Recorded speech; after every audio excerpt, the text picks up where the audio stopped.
So this is a 2004 Ford F150 FX4 off-road. You can see this new actuator has a lot of pop to this part right here. This old actuator, there's like hardly nothing. In fact, you can see right up there, it's even missing part of the ring all the way around.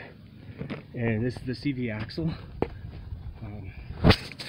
The hard part about getting this off right now is actually these bolts were in with Loctite. So see this yellow Loctite? Stuff was a nightmare to get off. Okay, and then over here, that's where the CV axle connects, and it comes over here and then it pops through right here.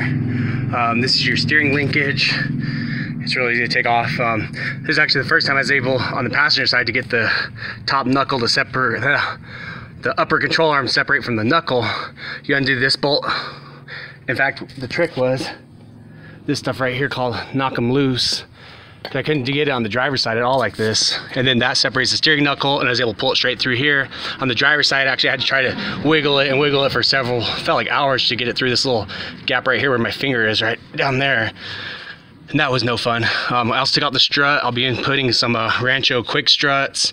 A tip on getting the struts out is to let this lower control arm drop so don't have a jack underneath it. Put the jacks somewhere else.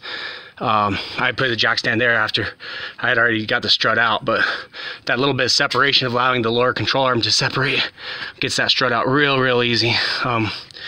Yeah, so all I gotta do now is put the new actuator on the CV axle, clean it up a bit, and it'll be ready to go.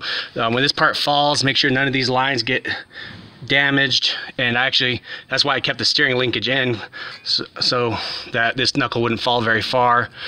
And hopefully the lower ball joint's doing okay too.